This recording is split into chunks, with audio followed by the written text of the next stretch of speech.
Senhor Pai. Muito obrigado, Pai, pela vida do teu servo que vai nos explanar esta palavra desta manhã, Pai querido. Continua abençoando ele como tem sido até aqui, Pai, dando graça, sabedoria e entendimento que vem da tua parte, meu Senhor. Porque tu és o Rei do universo, tu és o nosso Deus supremo, Pai querido. Muito obrigado, Senhor, pela vida de cada um, Senhor amado, que está aqui nesta manhã para escutar a tua palavra, em nome de Jesus. Amém. Paz do Senhor, meus irmãos. Vamos colocar em pé um pouquinho para sair da posição. Vamos ler mais uma vez o nosso texto áureo. Está em João, capítulo 20, versículo 22.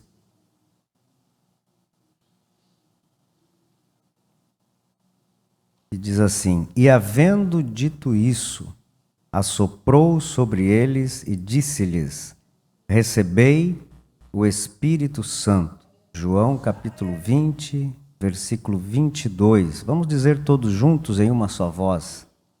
1, 2, 3. E havendo dito isso, assoprou sobre eles: Recebeis o Espírito Santo. João capítulo 20, versículo 22. Amém. Pode tomar os vossos lugares. Nos alegramos em ver o irmão presbítero Diego mais uma vez entre nós. A igreja está orando ainda, o servo de Deus precisa das nossas intercessões. Cremos que a vitória está próxima. Amém. Também vejo o evangelista Felipe. Seja muito bem-vindo. Temos mais um jovem que nos visita nesta manhã. Seja muito bem-vindo em nome de Jesus. Irmãos, a nossa verdade prática diz assim: a promessa do Pai não se restringe a um grupo particular ou a um período específico, mas inclui todos aqueles que se arrependem e creem no Evangelho. Aqui nós temos uma afirmação do escritor muito importante, porque ele está aqui nos dizendo que tudo que nós vamos estudar traz esta mensagem oculta, talvez. Se nós não lermos a verdade prática, talvez nem vamos encontrar estas verdades nesse estudo. Mas é interessante nós sabermos que a promessa do Espírito Santo, ela não foi profetizada para um grupo restrito, nem apenas os judeus, talvez sacerdotes, os profetas da época, mas a todos. Também não se restringe a um período. Isso é interessante porque o Espírito Santo ele já atuava no Antigo Testamento e atua nos nossos dias e atuará na grande tribulação. Muitas vezes nós interpretamos errado isso e entendemos que o Espírito Santo talvez foi preciso que Jesus subisse ao céu e dissesse ao Espírito Santo: agora você desce para a terra, que eu estou aqui, agora eu posso te mandar. Mas não é assim. O Espírito Santo sempre esteve atuando na terra. Nós vamos encontrar o Espírito Santo já antes da criação, quando o Espírito se movia, se pairava sobre as águas. Também vemos aquela situação que Josué procurou Moisés e disse: não está vendo, né? Não se perturbas que o povo está todo mundo profetizando lá no arraial? Daí Moisés diz assim, que bom, oxalá se todos profetizassem. Então são situações que o Espírito Santo descia sobre a vida de alguns e Deus usava para certas ocasiões específicas. Mas ele sempre esteve atuando. Também, na grande tribulação, às vezes nós entendemos que o Espírito Santo será tirado da terra e não haverá o Espírito. Se prega às vezes que serão as pessoas que serão salvas na grande tribulação será pelo seu sangue derramado, pelas suas obras ou qualquer outra coisa. Não há salvação a não ser pela graça, independente do período. Então o Espírito Santo será necessário. Agora, não será da forma que nós temos o Espírito Santo, mas semelhante ao Antigo Testamento, que ele não vai habitar no homem, mas vai estar na grande tribulação. É mais ou menos acontecer o inverso do que aconteceu no Pentecoste. No Pentecoste, o Espírito Santo atuava, mas não habitava no coração do homem. Na grande tribulação, ele não vai habitar no coração, mas vai atuar para que a salvação também aconteça naquele período. Então, não se restringe a um período. Todos aqueles que se arrependerem e crerem no Evangelho são todos incluídos nesta promessa do revestimento, o revestimento de poder, que é o batismo com o Espírito Santo, entre o Pentecoste e o arrebatamento da igreja. Amém? Então vamos para o nosso primeiro tópico, ou seja, a introdução, que diz assim: nesta lição vamos analisar 2 momentos significativos. Em primeiro lugar, a afirmação de Jesus aos seus discípulos de que eles receberiam o Espírito Santo, que inicialmente atuaria na vida do pecador para promover a conversão em relação ao pecado, justiça e juízo. Inicialmente, então, nós temos a conversão, a regeneração do pecador. Em seguida, estabeleceremos uma ligação entre essa visão regeneradora da promessa do Espírito em João e a perspectiva capacitadora a respeito do Espírito que encontramos no livro de Atos dos Apóstolos, escrito pelo evangelista Lucas. Então, o Espírito Santo veio para, de certa forma, substituir Cristo. Cristo subiu aos céus e o Espírito Santo permaneceu ou foi enviado, não importa da forma como nós entendemos. O interessante é que o trabalho da Trindade é dividido entre as pessoas e também nas suas missões. Jesus veio, cumpriu a missão dele e agora nós estamos vendo o tempo da graça, que é através do trabalhar do Espírito Santo na nossa vida. Em João, capítulo 20, versículos 21 e 22, Jesus reafirmou a promessa e entregou aos discípulos a grande comissão, que nós já conhecemos. O enfoque de Atos 2, 1 ao 4, aqui é o cumprimento total da promessa do Pentecostes. Então nós vamos ver que há uma grande comissão que é para pregar o evangelho a toda criatura, e quando as pessoas se arrependem dos seus pecados, são regenerados, o Espírito Santo já passa a habitar neles, mas existe o cumprimento total da promessa no dia do Pentecostes, que é o revestimento do Espírito. Nós entendemos como nós, quando recebemos a regeneração, nós somos vestidos. E quando recebemos o Espírito Santo como símbolo do cumprimento desta promessa, que é o revestimento, nós colocamos mais uma roupa. Estamos revestidos. Então, nós temos que separar estas duas ações do Espírito Santo. Ele começa a habitar na vida do crente na conversão. E depois ele reveste de poder esse revestimento não condiz com salvação, mas um revestimento de poder para que possamos pregar o Evangelho com ousadia. Tópico 1, a promessa do Pai. Jesus enviará o Consolador. No Evangelho de João, capítulo 14, ele vos dará outro Consolador, no versículo 16. Este Consolador é o Espírito Santo que habita convosco e estará em vós. No capítulo 16, é mencionado que quando o Consolador chegar, convencerá o mundo do pecado, da justiça e do juízo, evidenciando a atuação regeneradora da terceira pessoa da Santíssima Trindade.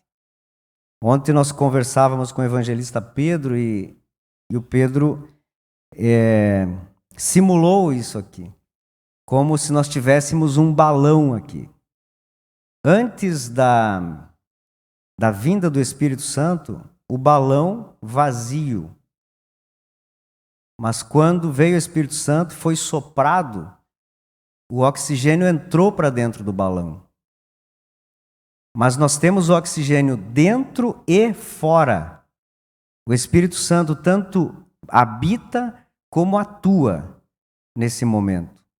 Antigamente, antes de ser enviado, nós tínhamos somente fora, não era habitado.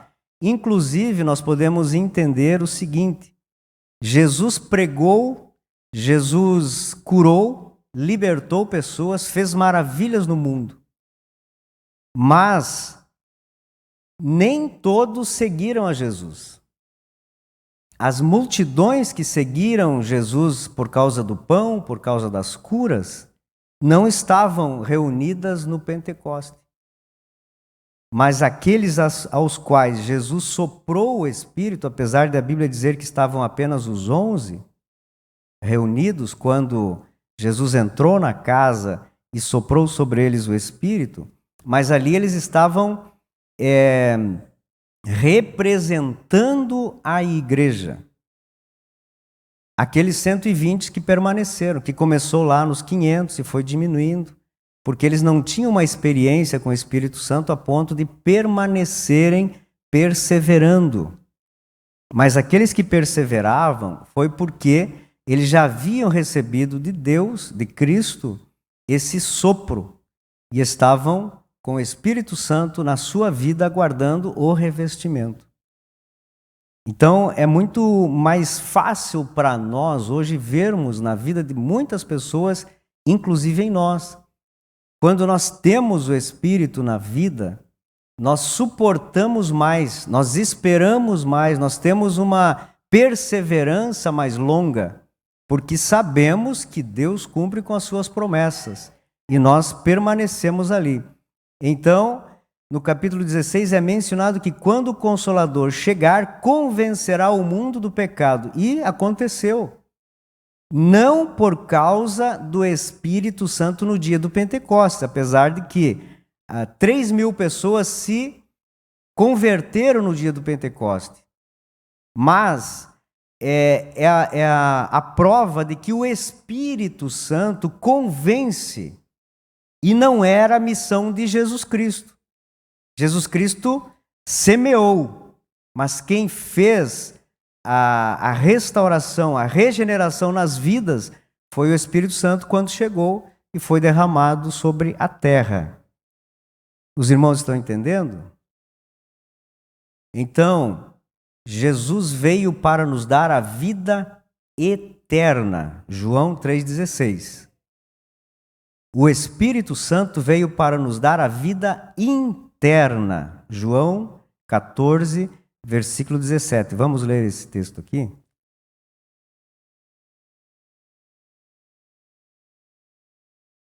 O Espírito da verdade que o mundo não pode receber porque não o vê, nem o conhece.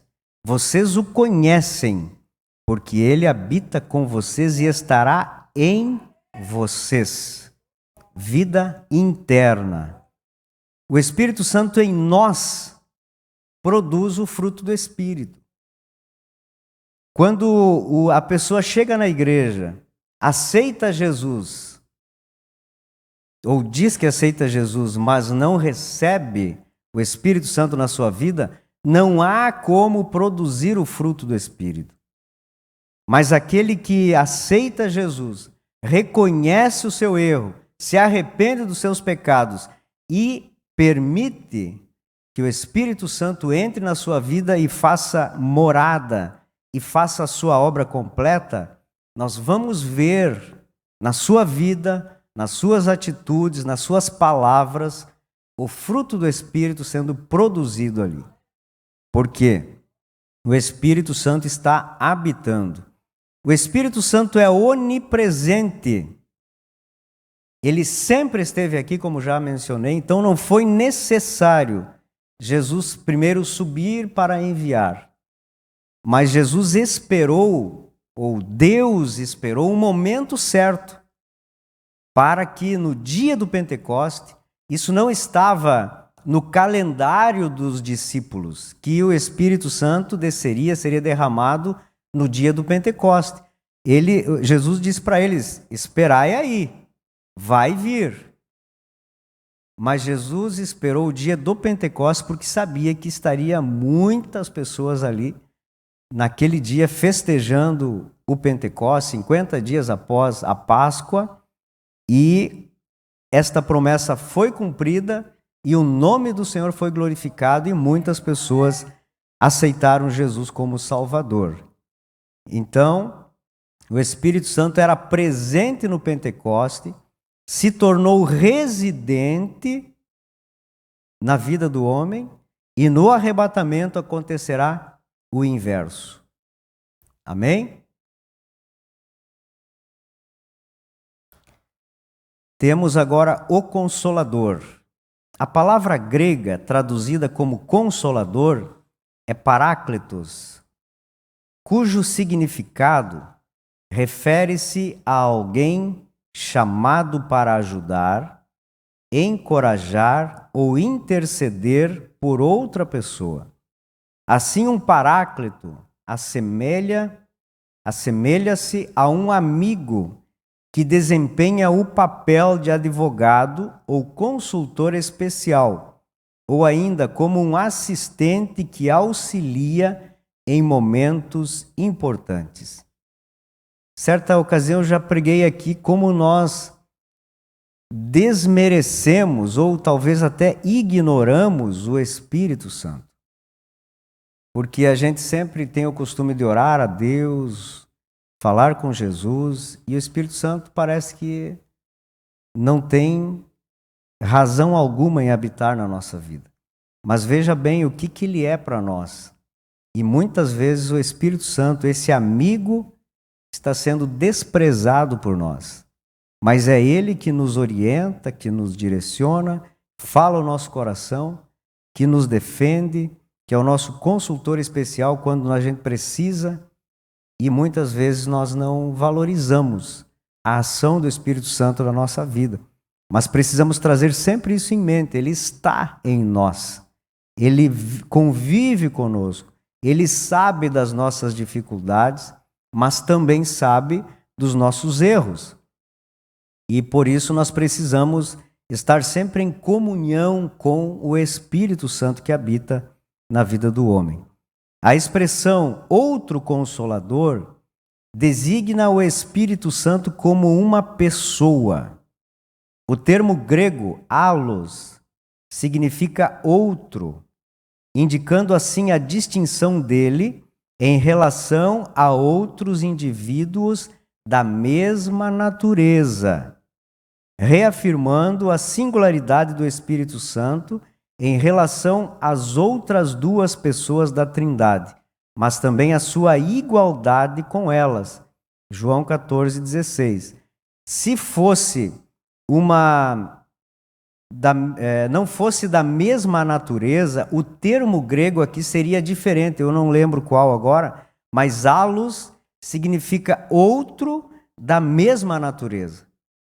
Se fosse outro de outra natureza, seria outra palavra usada no grego. Então aqui nós temos a certeza de que a Trindade, que esta palavra não está na Bíblia, mas nós entendemos muito bem, a Trindade são 3 pessoas da mesma natureza, unidas em um único propósito. Porém, as missões são divergentes, são diferentes.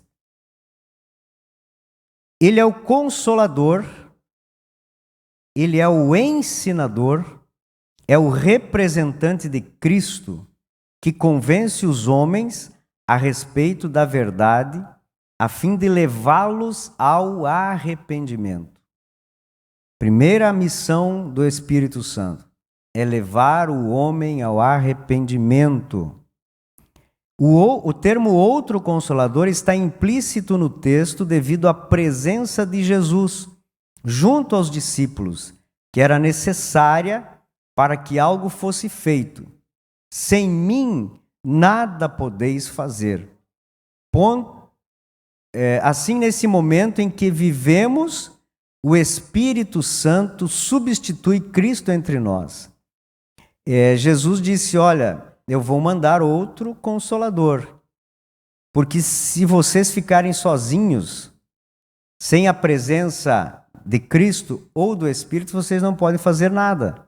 Sem mim, nada podeis fazer. Então, estou enviando o Espírito Santo para que vocês tenham esse apoio, essa direção, vocês tenham a motivação, a inspiração de continuar a obra que Jesus iniciou. Por isso, ele diz, por isso a lição nos diz que ele vem para substituir Cristo nesta terra. Subtópico 3. Não vos deixarei órfãos. A palavra grega para órfãos, presente em João 14:18, é órfanos. Quando Jesus morreu, os discípulos sentiram-se órfãos. Deve ter sido difícil aceitar o fato de que o Senhor, o Cristo de Deus, estava morto. Não foi por acaso que nosso Senhor chamava os seus discípulos de filhinhos, em João 13:33. Nesta relação pessoal entre Jesus e os seus discípulos, nosso Senhor garantia que eles nunca ficariam órfãos, desamparados ou desprezados. João 14:23, Jesus respondeu: quem me ama, guardará a minha palavra. O Pai também o amará. E nós haveremos de vir e morar nele. Nós vemos aqui que é um paradoxo, talvez difícil de entender. O Pai está no trono, é o que nós entendemos. Jesus estava na terra, subiu e está à direita do Pai. O Espírito Santo vem, permanece na terra e mora em nós. Mas esse versículo diz, o Pai também o amará. E nós haveremos de vir e morar nele. Esse nós corresponde à Trindade. Então, parece um paradoxo porque Jesus está em nós, subiu, mas vai voltar. O Espírito Santo está em nós, vai subir, mas mora em nós, está também. Deus, ele preenche todos os espaços, seja céu, terra e as entranhas da terra. O Espírito Santo representa a Trindade em nós.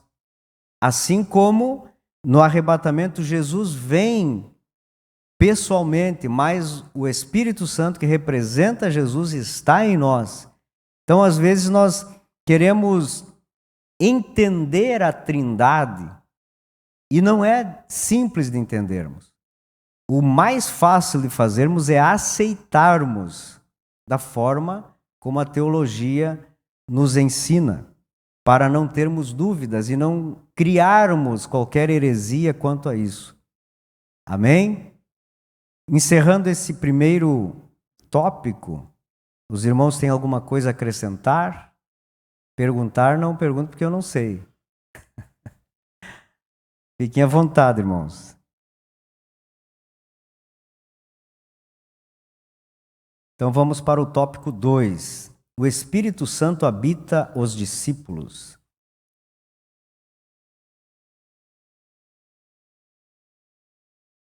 Em João 20, 22, é crucial considerarmos o contexto que envolve os versículos 21 e 22 do capítulo 20 de João. Vamos ler? João capítulo 20, versículos 21 e 22. E Jesus lhes disse outra vez: que a paz esteja com vocês, assim como o Pai me enviou, eu também envio vocês. E havendo dito isso, soprou sobre eles e disse-lhes: recebam o Espírito Santo. Amém? Nessa ocasião, o nosso Senhor apareceu ressuscitado e glorificado. A passagem bíblica onde se encontram os versículos 21 e 22 começa no versículo 19. Assim, o cenário em que Jesus se apresenta ressuscitado, com um corpo glorificado, remete tanto ao contexto anterior, dos versículos 1 até o 20 desse capítulo, como o imediato, do versículos 23 ao 31. E depois do capítulo 21, do 1 ao 25, de João, capítulo 20 e 22. Então, nós vemos aqui que o Espírito Santo, ele age de múltiplas formas. Nós temos, primeira situação, é a conversão, que é sopro, que é a regeneração. Nós podemos ver, nós vamos ver depois aqui, que o sopro sobre do Espírito, ele vai além desse sopro aqui. Depois nós vamos ver, não vou entrar agora. E também no dia do Pentecoste, que é o revestimento e o batismo no Espírito Santo. O Espírito Santo age de múltiplas formas na nossa vida. E nós podíamos colocar também o fruto do Espírito que ele produz em nós, o direcionamento, não só o batismo, como os dons espirituais que o Espírito Santo nos capacita e outras formas que o Espírito Santo age na nossa vida. O sentido de assoprou sobre eles o Espírito Santo, subtópico 2. O capítulo 20 do Evangelho de João contém um versículo que gera diversas interpretações teológicas divergentes. No entanto, a Bíblia de Estudo Pentecostal oferece uma observação significativa sobre a interpretação deste versículo. Ela esclarece que a palavra grega, traduzida como assoprar, é enfusal, a qual também aparece na versão grega da Bíblia, na Septuaginta, em Gênesis, capítulo 2, versículo 7, significando fôlego de vida. E é utilizada em Ezequiel, capítulo 37, verso 9, no contexto de assoprar sobre os mortos, para que vivam. Portanto, a expressão presente em João 20, 22 sugere que o Espírito foi soprado para trazer nova vida, indicando uma perspectiva de regeneração dos discípulos, como uma obra do Espírito ocorrida antes do dia do Pentecoste. Então, lá em Gênesis 2 e 7, né? Gênesis 2 e 7, Ezequiel 37 e 9, a mesma palavra é usada conforme está no versículo 22 do capítulo 20. E ela sugere que foi soprado para trazer nova vida. Quando Deus sopra nas narinas do homem, quando o Espírito é soprado sobre o exército dos ossos secos, no Vale dos Ossos Secos, e aqui sobre os discípulos. Eu estava estudando um teólogo que diz o seguinte: às vezes a gente se refere ao Pentecostes como a formação da igreja, mas ali era a inauguração da igreja. Jesus formou a igreja quando ele assoprou sobre os discípulos. E ali os discípulos estavam representando a igreja no seu modo geral, a igreja universal. Jesus veio e deu início à sua obra, 3 anos e meio do seu ministério. Quando ele cumpriu a missão de morrer, primeiro encarnar, depois sacrifício, depois ressurreição, então ele cumpriu com a sua missão. Aí Jesus estava apto para formar a igreja. Então ele formou a igreja nesse momento e inaugurou a igreja no Pentecostes. Pode haver outras formas de interpretação, mas essa eu achei muito interessante. Assim como se nós tivermos vamos formar um novo templo, uma nova igreja, e de repente, depois que está tudo pronto, nós vamos inaugurá-la. Mas ela já estava formada. Assim Jesus fez com a igreja nesse momento. Então,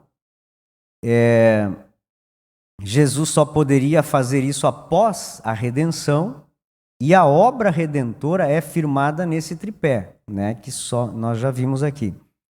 A encarnação, o sacrifício e a ressurreição. E aí ele deixa tudo preparado para que o Espírito venha e inaugure a igreja e dê continuidade a esta obra juntamente com os discípulos que já estavam instruídos na continuação de levar o Evangelho a toda criatura. Subtópico 3. Um episódio anterior ao Pentecostes. Em João 20, 22, também se lê: recebei o Espírito Santo. Esta expressão surge como consequência direta da menção a assoprou sobre eles, indicando que o Espírito Santo habitou os discípulos naquele momento específico. A partir desse ponto, os discípulos tornaram-se nova criação, completamente regenerados e sendo governados, habitados e vivificados pelo Espírito Santo. Posteriormente, o que ocorreu em Pentecostes seria uma segunda obra distinta e capacitadora do Espírito para os discípulos pregarem o Evangelho, começando em Jerusalém até os confins da terra. Talvez nós entendamos que quando Jesus chamou os discípulos, eles já foram regenerados. Mas aqui o escritor está nos dando uma importante informação. E nós vemos isso nas ações dos discípulos, que Jesus sempre estava tentando mantê-los junto com ele. Pedro, inclusive, o negou. Judas o traiu. E também nós vemos que lá em João, quando Jesus diz a eles, vocês também não querem retirar-vos? Ali a multidão já tinha ido embora. Eles só permaneceram porque havia o Pedro, que era autêntico, e conseguiu motivar os outros para permanecer também. Para onde iremos nós se só tu tens palavras de vida eterna? Mas eles ainda não estavam regenerados. Eles estavam esperando algo de Jesus. Talvez político, como nós sabemos. Talvez um domínio, sobre toda a nação e contrária aos romanos. Mas eles foram realmente regenerados, vivificados e habitados pelo Espírito Santo no momento em que Cristo soprou sobre eles o Espírito Santo. Antes estavam vulneráveis. É aquele crente que é instável. Não tem o Espírito Santo. Ele não tem força em si. Ele sempre precisa de uma motivação. Hoje vai ter um culto, vai ter um pregador de fora. Hoje nós temos o culto temático da bênção. Aí ele tem condições de vir, mas aquele crente que vem, não, hoje eu preciso ouvir uma palavra de Deus. Não importa quem vai pregar. Eu vou para a igreja. Não importa se está frio, eu vou dobrar os meus joelhos e vou orar. Esse é o regenerado. Então nós temos aqui as diferenças dos discípulos antes e depois da regeneração. Então a igreja foi fundada entre Jesus e os discípulos, e inaugurada no Pentecoste. O sopro tem a ver com a formação, como nós já falamos. Foi soprado sobre os discípulos representantes da igreja. Primeiro representou os 500, mas como não estavam todos regenerados, então foi diminuindo esse número, ficou 120, aguardando o dia que a promessa se cumpriria. E também é interessante, irmãos, nós entendermos o seguinte, que a regeneração, ela nos leva a fazer a obra de Deus, independente se somos ou não batizados com o Espírito Santo. Porém, o batismo com o Espírito Santo nos reveste, nos dá ousadia, nos dá poder, nos dá uma intensidade muito maior. Mas nós não podemos dizer que aquele que não é batizado com o Espírito Santo, ele não faz a obra de Deus. Que ele é um crente morto, morno, qualquer coisa que nós usamos às vezes pejorativamente. Se nós olharmos para Billy Graham, Billy Graham ganhou milhares de almas e era um crente tradicional. Não cria no batismo com o Espírito Santo. Já imaginou se ele fosse um pentecostal, né? Então, a obra que Deus nos coloca como missão para fazer o ID de Cristo independe de nós estarmos ou não batizados com o Espírito Santo. Inclusive, Jesus falou, deu a grande comissão para os discípulos antes do dia do Pentecostes. Então, às vezes, a gente ouve das pessoas, eu não tenho essa vontade, não tenho esse dom. Não é dom, é missão. É comprometimento, é responsabilidade para que nós façamos a obra de Deus. Tópico 2. Algum acréscimo dos irmãos? Está tudo certo, irmãos?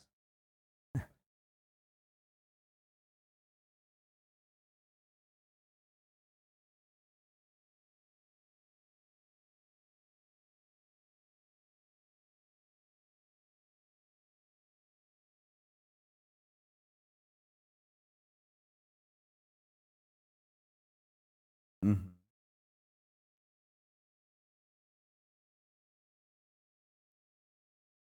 Sim.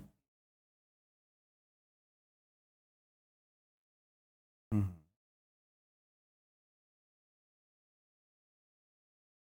Isso. Está corretíssimo.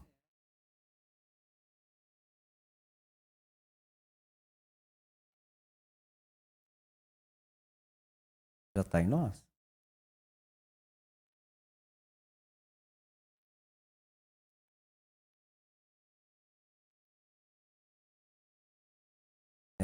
E é só Ele que pode nos ajudar, né? É interessante, irmão Jorge. Às vezes a gente pede o avivamento. Senhor, vem sobre nós o Espírito, mas o Espírito habita em nós. Então é questão de nós entendermos que o avivamento precisa surgir de nós e não esperar de fora. Se nós clamarmos para que Deus envie o seu Espírito sobre nós, é porque nós não temos o Espírito. Ou é a realidade da ausência do Espírito na vida, ou é simplesmente uma falta de conhecimento, de entender que nós temos que ter o Espírito Santo habitando em nós. Então vamos para o tópico 3. De repente, o aparecimento de Jesus em João 20 refere-se ao período compreendido entre a Páscoa e o dia de Pentecostes.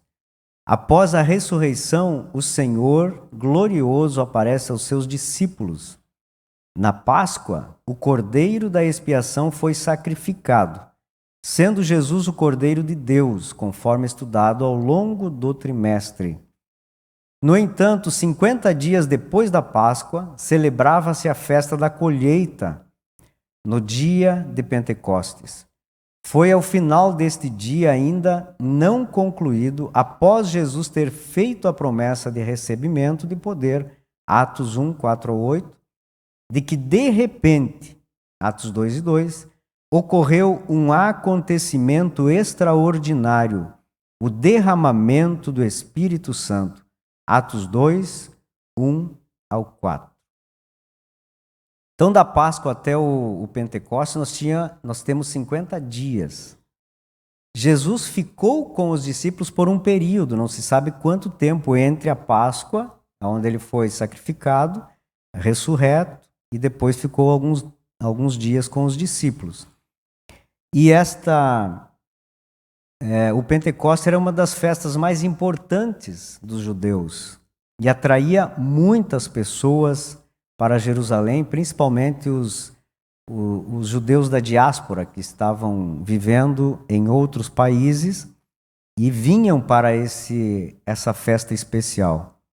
Jesus disse que derramaria, ou seja, Jesus não disse que derramaria do seu Espírito no dia do Pentecostes, mas foi esse dia, com muita gente na cidade, que Jesus derramou do seu Espírito. Tudo tem um porquê. Já era a missão da igreja, Deus abrindo as portas para que a igreja pudesse cumprir com o ID de Cristo. E é interessante nós vermos que veio do céu um som como de um vento impetuoso. É interessante, irmãos, que mesmo que nós não entendamos tudo isso, não conseguimos na lógica, que o Espírito está em nós. E quando nós estamos em um culto pentecostal assembleiano, sem nada de cessacionismo ou qualquer outros ismos, o Espírito Santo trabalha nas nossas vidas. Mas esse Espírito, assim como aconteceu no Pentecostes, ele tem que vir do céu. Não pode ser um vento produzido humanamente. Não pode ser um espírito ou qualquer outro movimento que seja produzido por um louvor que toque o emocional, por frases ou palavras que impactam o nosso emocional, mas tem que ser algo espiritual. Nós precisamos de discernimento para entender. Às vezes a gente está no culto, a gente vem com o coração aberto e glorificamos a Deus até em momentos impróprios às vezes. Eu lembro que uma ocasião o pastor Agemiro estava pregando em Augusto Pestana, ainda era um evangelista da igreja, e ele disse: eu sei que tem uns irmãos aí que me chamam de mão de vaca. E um obreiro atrás disse: verdade, aleluia. Ele disse: não é não. Porque às vezes nós não estamos conectados em adoração. Nós estamos racionalmente aqui, mas espiritualmente nós não estamos conectados. E acabamos deixando que as coisas aconteçam. E tem pessoas que usam o púlpito, olham para a igreja e sabem de certas pessoas pela sua fisionomia, pela sua forma de glorificar, que elas não estão muito interessadas no que é verdadeiro, no que é de Deus. E aí elas se dirigem para essas pessoas, profetizam. Só em apontar o dedo, às vezes, para uma pessoa cantando e apontar o dedo, que uma frase vai fazer um efeito, a pessoa já desmorona e chora. Eu já vi pessoas assim. Em um culto, estava todo mundo ouvindo a palavra, mas o pregador queria profetizar para alguém. E tinha uma única pessoa chorando. E ele foi lá e profetizou. E eu que conhecia a situação, entendi que não tinha nada de Deus, o que ele falou com aquilo que a pessoa estava passando. Então nós precisamos de discernimento para que o Espírito Santo haja na nossa vida, mas que a origem desta ação seja Deus, seja os céus, e não nada produzido aqui entre nós, homens, que temos a capacidade de produzir emocionalismo de em qualquer circunstância. Amém? 3.2. E todos foram cheios do Espírito Santo. Observamos que durante o ato de conversão, o Espírito Santo realiza a regeneração. Daí temos vários textos aqui para provar isso. Contudo, desde que se dá esta obra regeneradora do Espírito, é necessário que os salvos sejam cheios do Espírito e revestidos de poder para testemunho do Evangelho. Assim sendo, especialmente no livro dos Atos dos Apóstolos, os teólogos associam ser cheio do Espírito ao batismo no Espírito Santo, como descrito quando dizemos: todos foram cheios do Espírito Santo e, consequentemente, começaram a falar em outras línguas, conforme o Espírito Santo lhes concedia que falassem.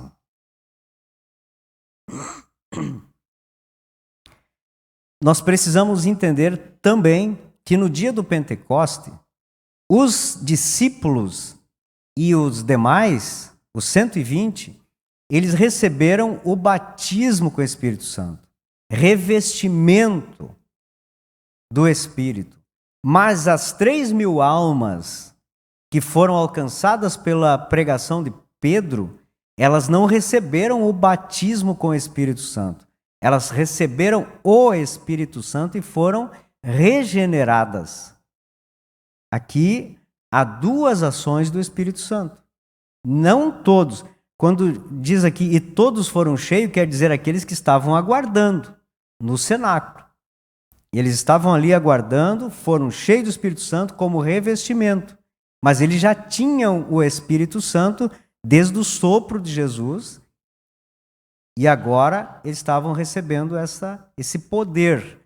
E vemos que esse poder levou eles a enfrentarem os judeus, pregarem Jesus, e as 3.000 almas se converteram devido ao Espírito Santo agir na vida deles e através deles.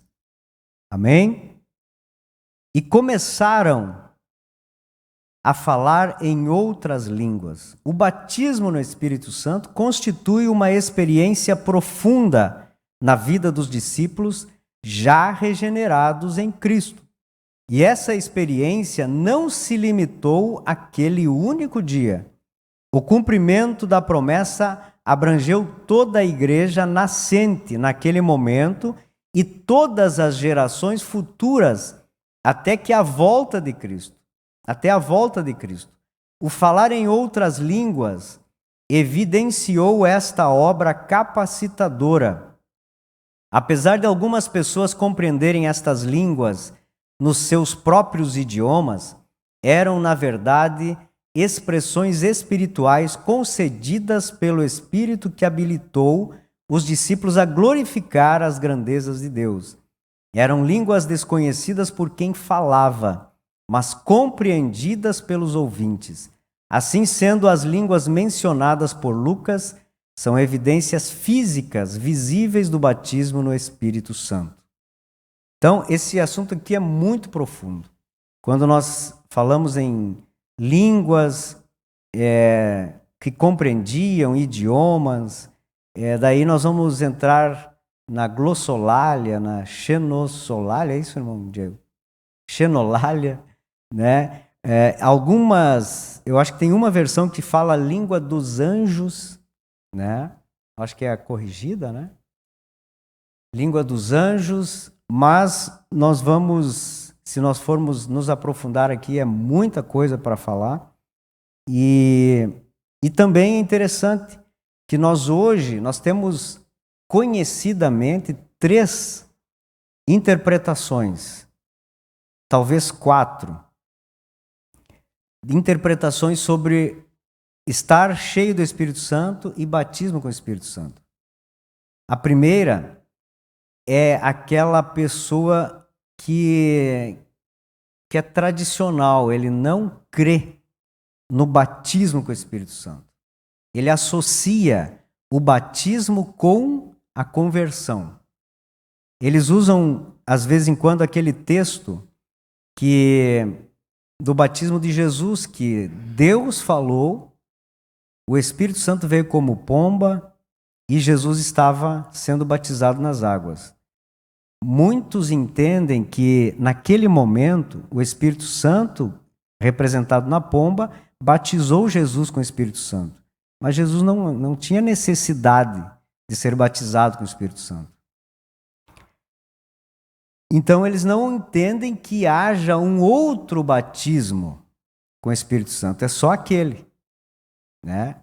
Uns associam ao momento da conversão, outros associam o momento do batismo em águas. E quando ele se batiza em água, ele já sai da água batizado com o Espírito Santo.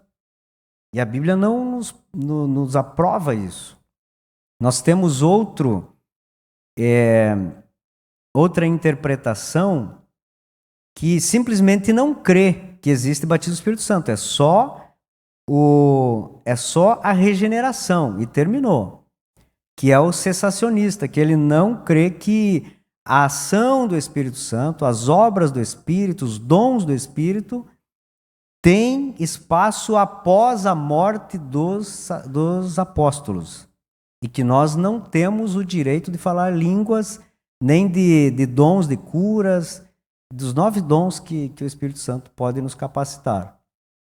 Para eles, isso aqui é fora da Bíblia, são heresias, e muitas vezes há chacotas aos pentecostais por causa disso. Mas existe nós, os pentecostais, que cremos nesta doutrina que é bíblica e que precisamos buscar. Eu já falei aqui, não adianta eu dizer que sou assembleiano, que sou pentecostal, que verbero dizendo que sou isso, mas eu não busco o batismo com o Espírito Santo, não busco os dons do Espírito. Aí eu sou apenas um pentecostal, se há essa expressão, pentecostal tradicional, técnico, teórico. Nós precisamos ser pentecostais práticos, buscar os dons do Espírito, buscar o batismo do Espírito Santo e este revestimento, porque o revestimento vai nos levar a termos ousadia na pregação do Evangelho, da divulgação do nome do Senhor e o reino do Senhor sendo expandido na terra. Esse é a missão do batismo com o Espírito Santo.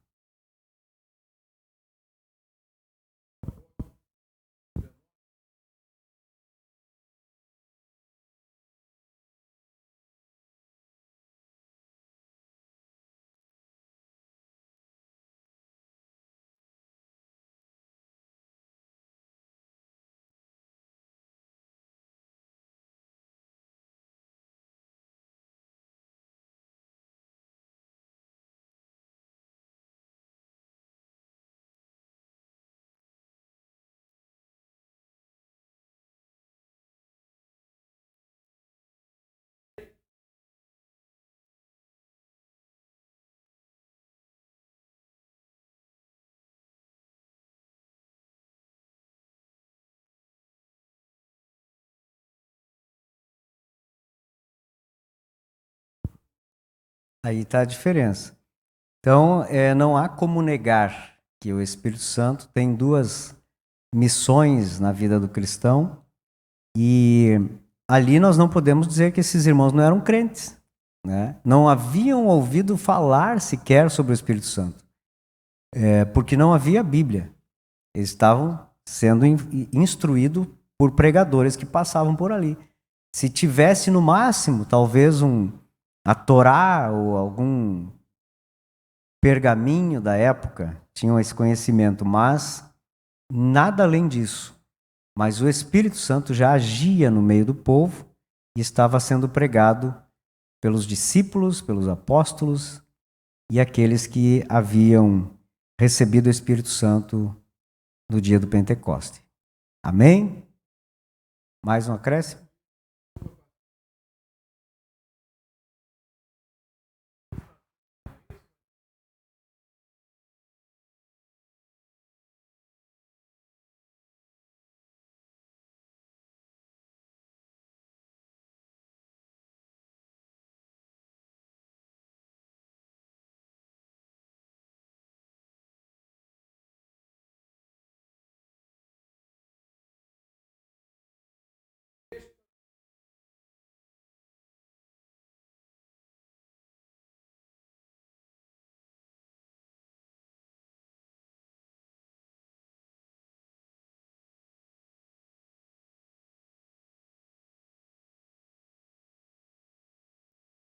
$380.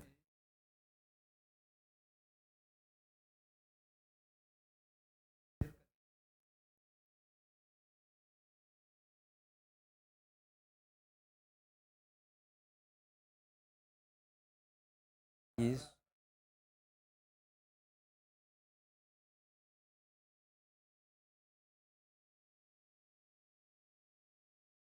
Sim.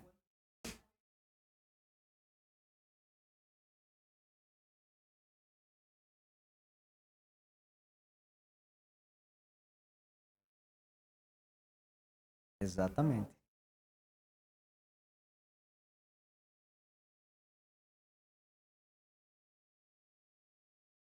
Potente.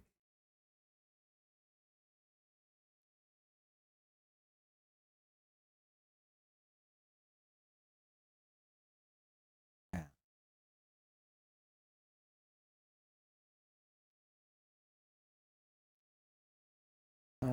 Não havia necessidade.